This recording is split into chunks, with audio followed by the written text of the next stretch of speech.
Welcome, welcome, ladies and gentlemen, and those who have yet to make up their minds. I am your host, JustJack.com, and we welcome you to subscribe to our newsletter at our website, www.justjack.com. Yes, that is justjack.com with two S's, because one just ain't enough. Now let's get on with the show, because today we're going to talk about fear. Fear, that sneaky little liar who likes to creep up into our minds and set up camp and act like he runs the show, okay? Which he 100% definitely does not, okay? But let's be real for a second. Fear loves to make itself look big, like a shadow on the wall that's way bigger than the thing casting it, or that, you know what they say, tiny man, huge ego, like that kind of thing. Or that person who's at the party ranting and raving about how wonderful and amazing they are, all right, trying to be bigger than what they actually are. Okay, but guess what? Fear, just like that tiny man and that shadow and that person ranting and raving and hooting and hollering about themselves, fear is a fraud. You may want to write that down. Fear is a fraud. I think it was Kyle Cease. Yeah, Kyle Cease one time. He said, I don't remember the exact quote, but he said something along the lines of fear is like drawing a picture of a monster, hanging that picture up on your wall, and then being scared of it. You created that monster. You created that picture. So why let it scare you, right? So today, we're tearing down that picture and we're setting the son of a gun on fire and sending it to hell where it belongs. Okay? Does this sound okay with you?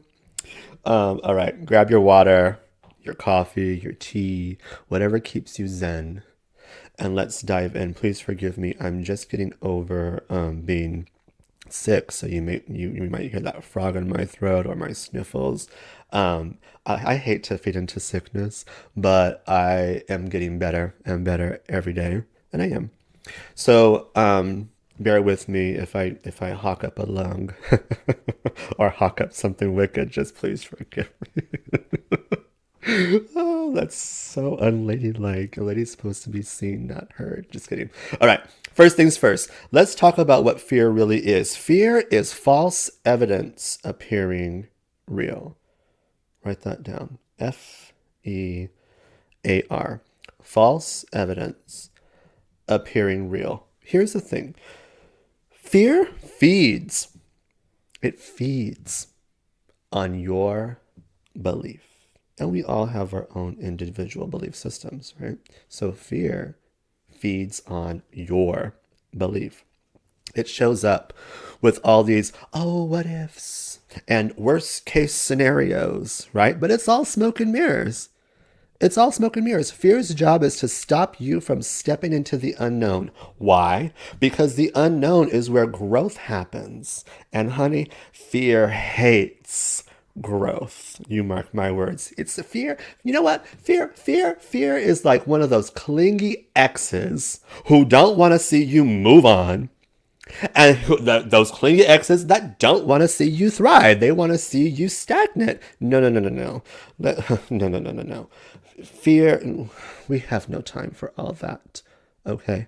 This is not that kind of party, Moesha. So I'm going to introduce you I'm going to talk about some powerful people who have faced fear. One of those people being St. Francis of Assisi. Lots of us know him well, right? This man grew up with wealth and privilege, but he felt this calling to live a life of radical service and love. Not just basic, oh, I love you, love, radical love. When he decided to give up his riches and embrace a life of simplicity, do you think fear didn't try to talk him out of it?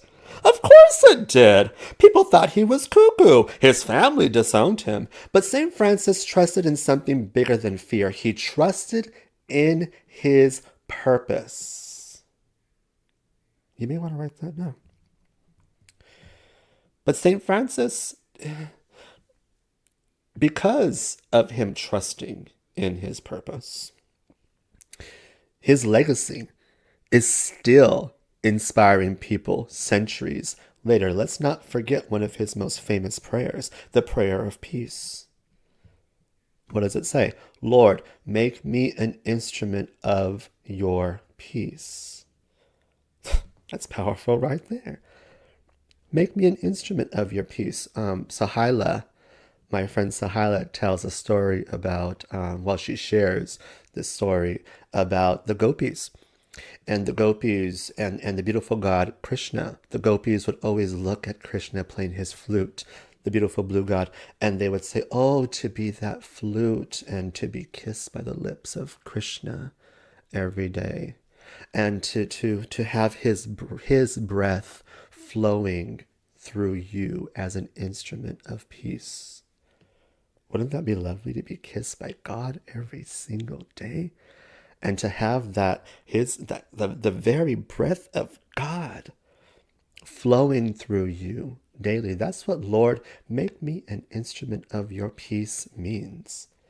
And it's one of my favorite prayers. It's here on my wall. It says, Lord, make me an instrument of your peace. Where there is hatred, let me sow love. Where there is injury, let me sow pardon. Where there is doubt, let me sow faith. Where there is despair, let me sow hope. Where there is darkness, let me sow light. Where there is sadness, let me sow joy. O Divine Master, grant that I may not so much seek to be consoled as to console.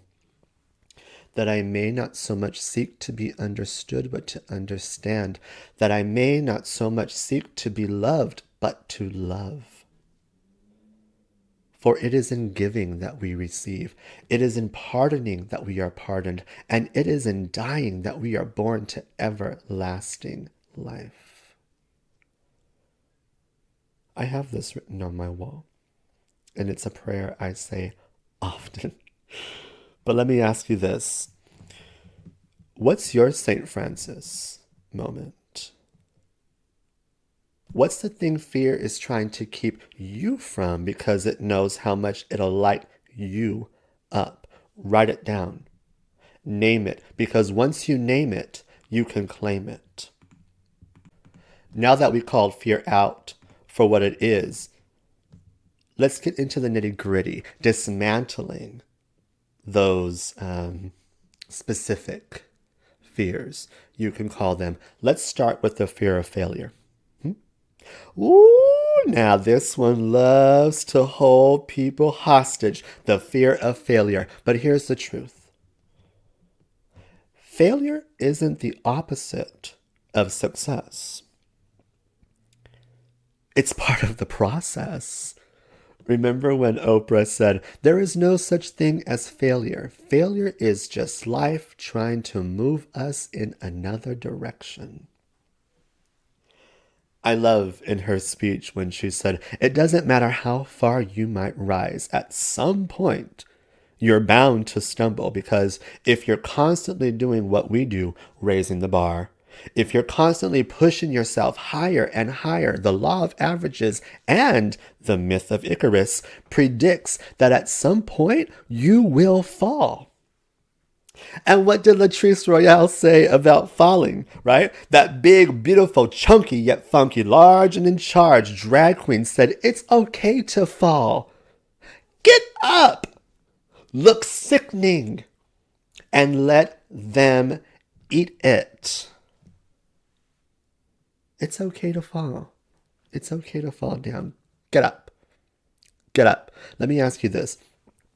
What's one failure you're scared of? And let me also ask you, what would happen if you stopped seeing it as an end and started seeing it as a step? You don't have to answer now, but you may want to write that down in your journal and ask yourself in that quiet space. Okay? Excuse me, I've been out of breath. I should get my asthma pump. Sorry, this little sickness that got me. It tried to take me down, but honey, you know you can't take this queen down. They've tried to tie this queen down, and the only way they can tie her down is if she's in bed. And guess what? I'm not in bed. All right, let's move on to the next one. The fear of rejection. Now, this one's a doozy because it plays on our need to belong. But let me tell you something. Rejection is often protection. Sometimes the no you hear is actually clearing the way for a bigger and better yes to appear. It was Rumi that once said, excuse me, try not to resist the changes that come your way. Instead, let life live through you.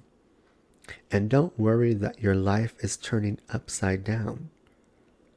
How do you know that the side you're used to is better than the one to come? Think of a time you were rejected, all right? Did it lead to something better? And if you're facing rejection now, what could it be clearing the way for? Something you want to think about in your quiet time. Finally, let's talk about the fear of the unknown.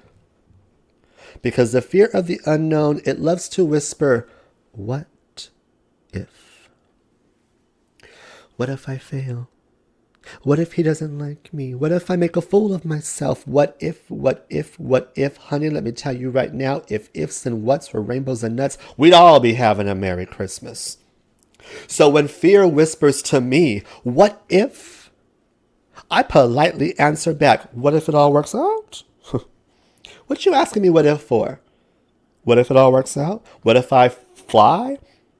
What if what if this strange quirk that I've tried to suppress or hide is a talent that could help me grow? What if? Is that what you're asking me? Please, you have to talk back to fear. Don't be afraid to talk back to fear. Lots of people don't talk back to fear. They let fear overcome them. Honey, I was going to say a nasty joke, but I'm not going to say it right now. Anyways, excuse me. I need to cough. Excuse me. The fear of the unknown. Take Paracelsus, for instance. For those of you guys who don't know, Paracelsus, he's the father of toxicology and had to face fear when he challenged traditional medical practices of his time. This was the early 1500s. And he emphasized the importance of experimentation and observation. And when I talk about him, I like to use his full name. So let me see. I wrote it down here because I can't memorize this one. Philippus Aurelius Theophrastus Bombastus von Hohenheim. He was Swiss. And he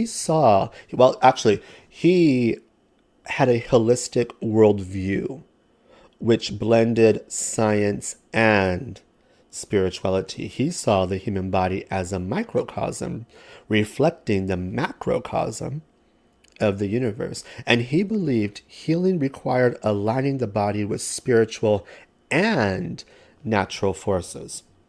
And at this time, people thought he was out of his mind. They thought he was crazy. He didn't care. He had a fiery temperament and an unorthodox methods. Does that sound familiar? Does that sound like someone you know? It's even been said that he often clashed with established authorities. Does that sound like someone you know? Even one time, I love this story. One time, he burned all the medical books just to symbolize his rejection of outdated practices. Just kidding. He was no stranger to going against the grain, but he trusted his instincts, leaned into the unknown, and changed the game as we know it.